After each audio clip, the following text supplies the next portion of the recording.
Welcome to ShiftWatch. I'm your host, Starbuck. In this episode, with all the energetic shifting taking place, James Gilliland from ECETI Ranch advises that no one can stop what is coming. I know he's right. Next, putting low latitude auroras into perspective, looking at our recorded history of these events. Suspicious Observers has an update. Then, with all the reported drone activity and questions about whether they are interstellar conveyances or not, watch this from Orby Orbington in the San Diego area and begin to decide for yourself how it resonates with you. And finally, sharing light being activity in the Mount Shasta area with the Ethereal Edge podcast ladies in order to prepare others who are ready for similar experiences.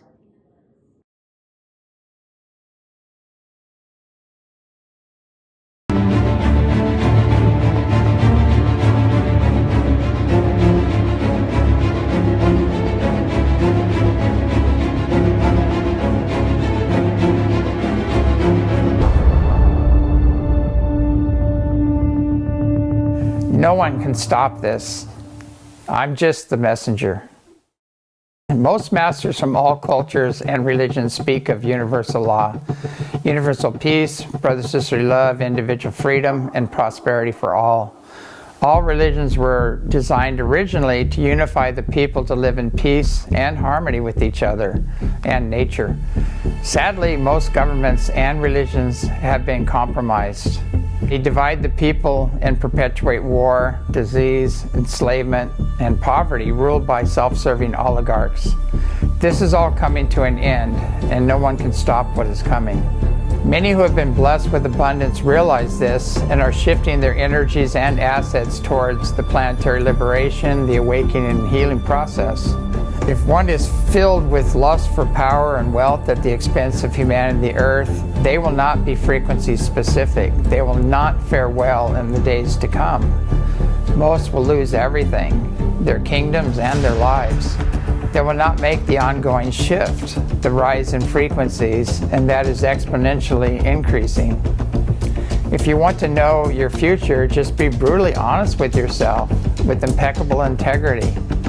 Look at your words, your beliefs and actions, measure them against universal law.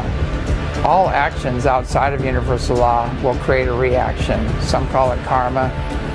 Now is the time to direct assets and energies towards the Great Awakening, the planetary liberation of humanity and the earth. This will determine your future.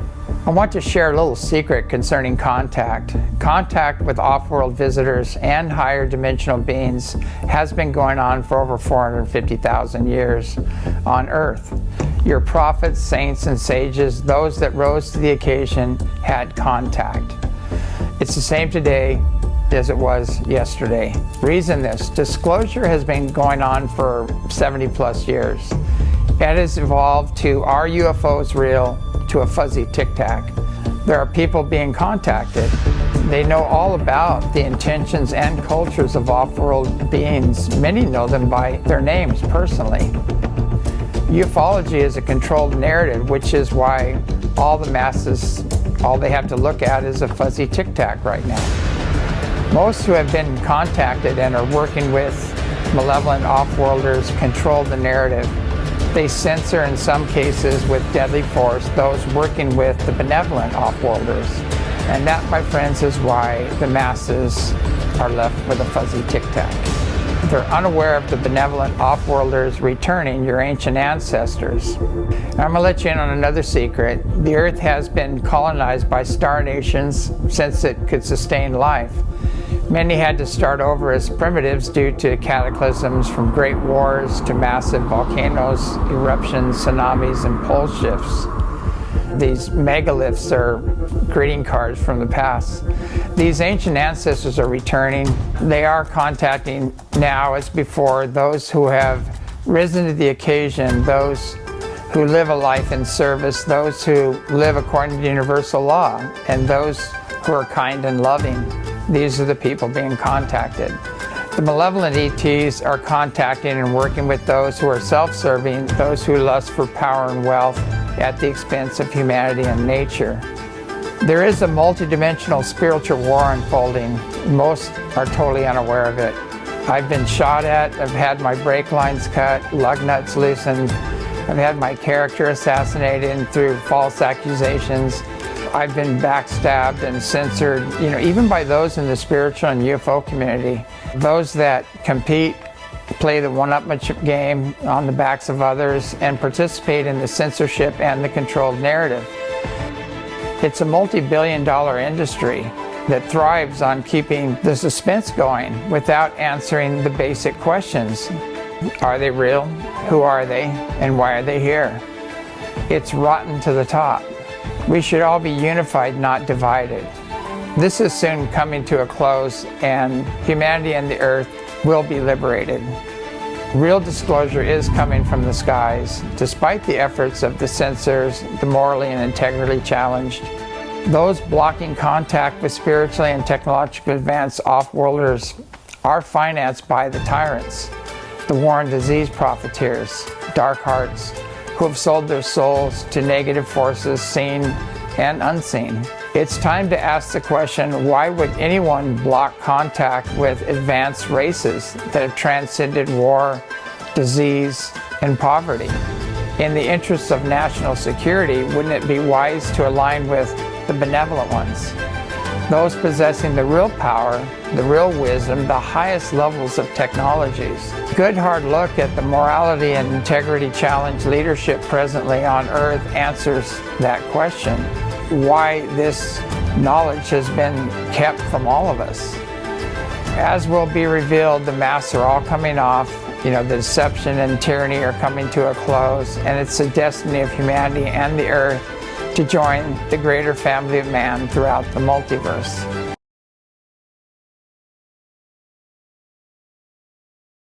Good morning, folks. Today we're going over major storm effects, an earthquake, pre-earthquake signals, strange stars and their magnetism, and an outstanding paper on atmospheric chemistry and dynamics. But we are starting with the last 24 hours on our star, where more small M-class solar flares are erupting, and that is expected to continue. Plasma filaments are looking a bit less stable as well. We have a moderate eruption threat at the moment, while solar wind and geomagnetic conditions remain fairly quiet. Let's take a bit closer look, starting with the massive southern filament. You're going to see an energetic surge go through the filament, and then it begins dancing. We're watching this closely today, since such surges and subsequent motions sometimes precede an eruptive event. Eyes on that plasma structure today, and in terms of sunspots, yesterday the two bigger groupings were beginning to depart, with a smaller group to the south incoming from the left. Today, the bigger groups have turned a bit further, but the trailing smaller group is growing. Since it is facing Earth now, that will be our top sunspot watch today. We're heading next to the tropics, where we've been notifying about the powerful cyclone in the South Indian Ocean. It has pounded Mayotte Island between Madagascar and Africa, leaving quite a bit of destruction. The videos coming out of the region are pretty brutal to see, and the cyclone is now sliding further west and should be arriving at the continent coastline within the next 48 hours. Up next, we're going to do some shaking. This video comes out of Chile. The view 22 floors up as the 6.3 earthquake struck the region yesterday. It was deep, but still caused significant shaking at the surface. This rumble hit the low velocity zone where the crust meets the mantle. Hopefully the damage isn't too bad there, reports still coming in. Things were mostly quiet until a few hours ago, when flaring levels remained in C-class range, but the plasma filament we saw starting to dance yesterday morning, and located nearby, has indeed lifted and released. We're going to take a bit closer look at that event and then the sunspots, and here we are zoomed in on the filament. After a modest flare, the destabilization went over the tipping point and the plasma filament erupted. It did so somewhat out to the right, ahead of Earth's orbit. The bulk of this one is definitely going to miss the Earth, as we see here on SOHO. Meanwhile, we're left with really only one sunspot group to monitor. We've watched the progress of the active regions, and here today we're seeing the original two groups beginning to depart, just the one in the Earth-facing position, and a smaller group growing behind it. We've got eyes open there. Up first in the links today is this, a story about rain pattern changes and plant responses, including a relatively new fluorescence measure that satellites are capturing over the day and night phases. Our world is changing, getting wetter in general and also getting greener. Up next, a look back at the April 2023 solar storm. It was one of the first solar storms after the record magnetic anomaly the month before, and it kicked off this recent trend of moderate space weather and solar activity, triggering outsized auroral displays.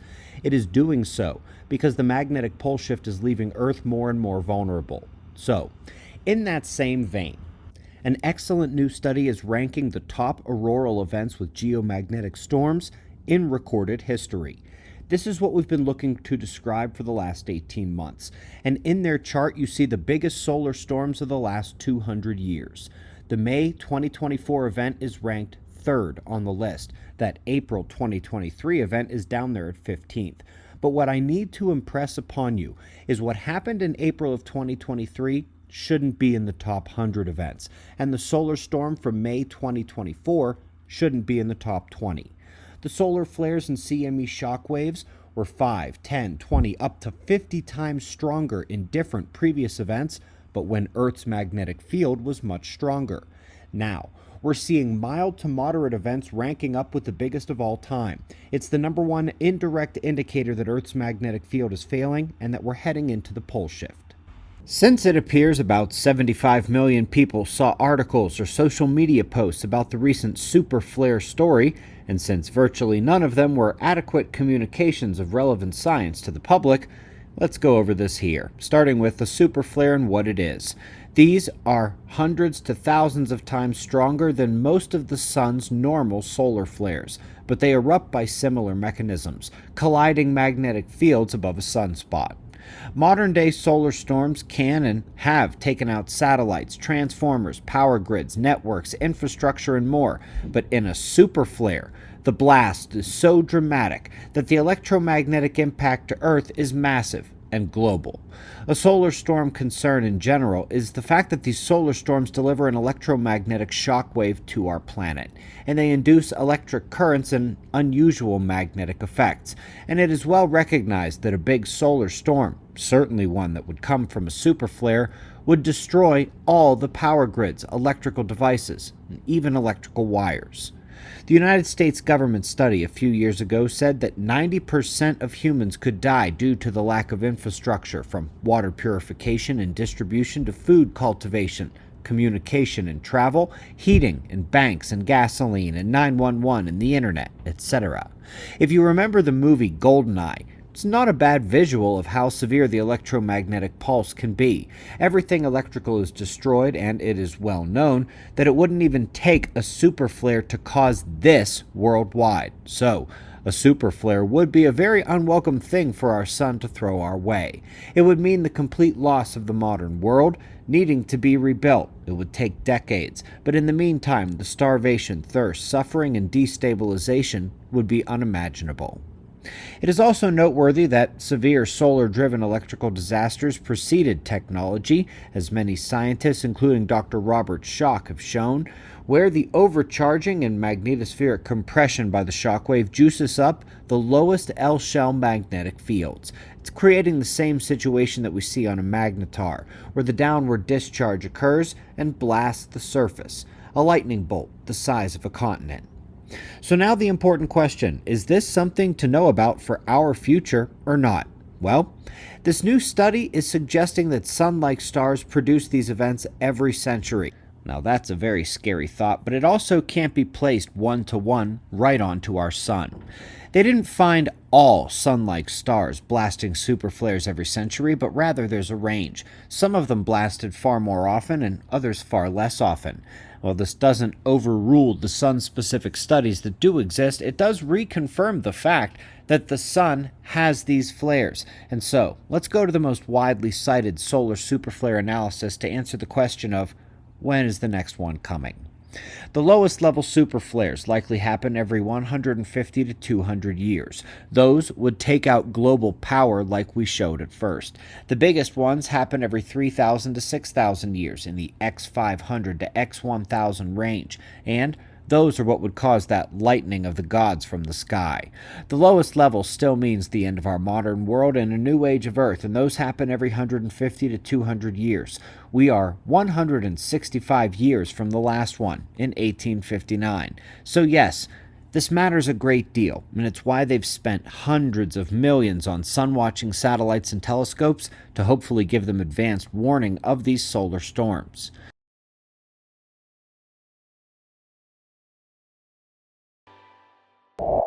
Okay, we have another one. I have to have seen like about 6 of them already. This one's flying from north to south to the east. Look at that beautiful color. And then there's, see that one, faint one passing by? I saw that one earlier, but I told them that, I said that I want to really record the bright ones, the ones that are, that basically want to show themselves. When they're dim, it's very kind of hard to see, and then you can debate if it's a satellite or not, but you cannot say that a satellite does that. And look, and you can see that it's stopping and going. It does a pause and then go. Satellites, it's impossible for a satellite to do such a thing. Look, there's another one right there. It's like fading in and out. That's interesting. It's like almost like fading, it shows a little bit and then disappears. We'll stay focused on this beautiful bright one. Look at that. It slows down and speeds up. There's another one right there. Oh, and another one right there. There's a bunch of them. Zoom out. See that? And there's one following that one there to the left. There's like 3 right over here. You can see 3 of them. But we want to focus on the really bright ones because much harder to debunk as a satellite.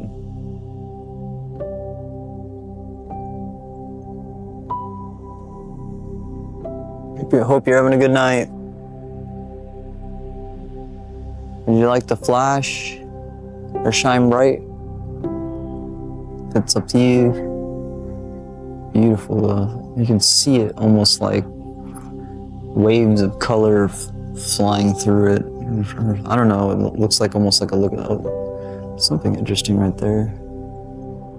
It's like appearing and disappearing, but it's kind of staying still. I don't know what that is. This one's going all the way across the horizon.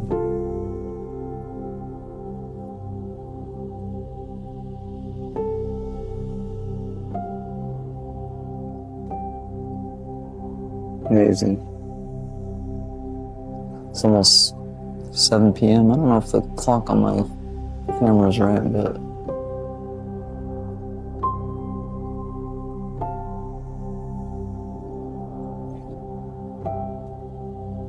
this one stayed bright all the way across the sky.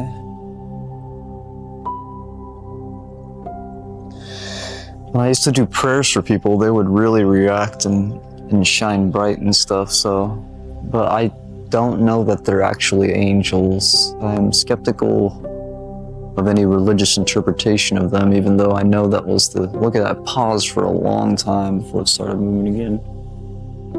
Very interesting. I don't know if I can see it with my bare eyes anymore, but it's very faint to my bare eyes. I'm gonna lose it behind the tree here. Oh look, there's another one popping out that side. Very faint though. And we're gonna lose that one behind the trees. Have a good night, thank you. And this one. Very faint. Interesting.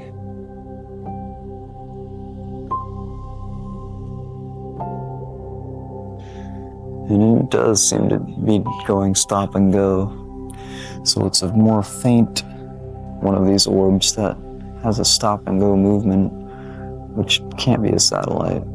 As I said, like, you cannot see satellites with this camera only has a 6 times digital zoom. You cannot see actual satellites because they're much further too high and don't emit enough light. The satellites you can see are the SpaceX when they're just launched, when they're still going up through the atmosphere, but I think I've only gotten 1 shot of that when I was in Sedona, and they weren't even supposed to launch SpaceX that day, so it's still kind of an anomaly because it literally flew straight into lightning storms. So I don't know if that would be a wise idea to send your $1 billion project through a lightning storm to be decimated. This one's flying. I don't know, it looks like it's gaining in altitude. I can't really tell. It looks like it's going higher. It's interesting. To my east, flying from south to north.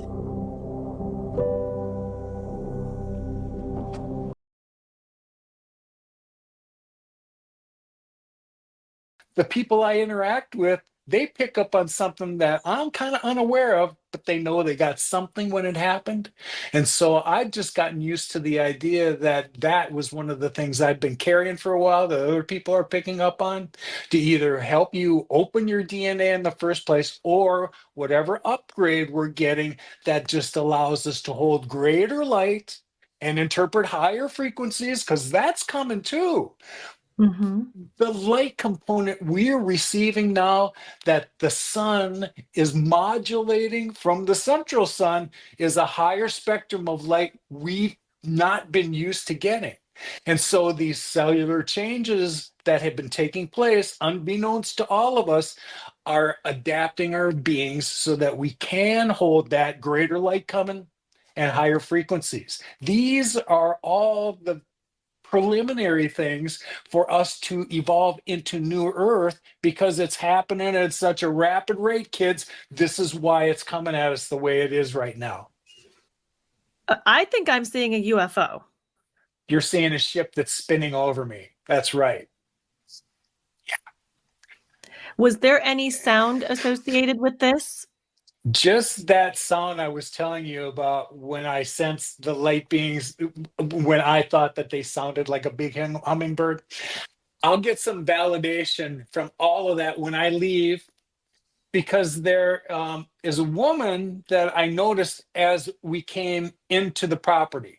She was sitting in a chair, kind of in that area where the circular drive was. She was wearing white, and Kumu knew her. Apparently, she's been there to hold that space for Kumu in the past. Her husband, it turns out, is the caretaker for the entire memorial gardens. So as I was leaving, she was talking to Kumu and wanted to, see if she could ask me questions. Well, Kumu, of course you can. Go ask him whatever you want. He's not that kind of guy. You can ask him whatever you want. Anyway, as I approached her, I was talking about the sensation where I heard, these 3 instances. Or I didn't say that. I said, I thought I heard them in my vicinity. And she said, yeah, there were 3 instances, wasn't there? I said, absolutely, there were 3 instances. And she went off to talk about what there was. So from that point on, okay, somebody else was aware. I wanted to know, did anybody else see what was going on over here? I never really got an answer to that. But that was confirmation right there that she mentioned there were 3 separate instances, Yes. and that's what you also experienced. Correct. Yes. Now, what is the significance of this garden? Why is it so special that this is taking place right here? It had been suggested that this is an area with a lot of activity. If you drove out this road and looked out to the side, I think the Eddy Mountains were like over that way from where I would have been driving. And you can look back and see Shasta and, the Cascades over here. In the middle of all this, out in the middle of nowhere, it's suggested that there's a lot of activity that takes place out there because of the nature of how quiet and peaceful, and there's nobody else out here. That's kind of the idea that I got. But I had asked Kumu, I said, have you been here to do, ceremonies before? And she goes, oh yeah, I've been out here quite a bit. I said, have you been out here to do ceremonies like me? She goes, no. Has anybody else been out here that you've given Ethereum to? She said, no. So even Friday, when she showed up at Mickey's the first time, I wanted to know, who is she and what is she communicating to me? I don't think that she did that on her own volition. I think that she had to be given direction and permission to, here's what we asked you to give to Lowell. And She did. But when I tried to piece that all together, that's when I thought, well, between Friday and Saturday, there was no reason for her to come back Saturday. So I'm trying to connect the dots and make sense of all of this. And in the end, it'll just tell me that that instance out there is one I'm supposed to point back and tell you people that Lowell is not the only person that'll be in this picture. Somebody said when I said the last time, I was the first one, not the only one, and they thought, well, that sounds a little arrogant. All I can do is spell out the way that I genuinely feel it, and I have been in the picture. But my point is that those guides, those light beings have informed me that if you vibrate right, you'll be the next ones in the picture. Get ready for that.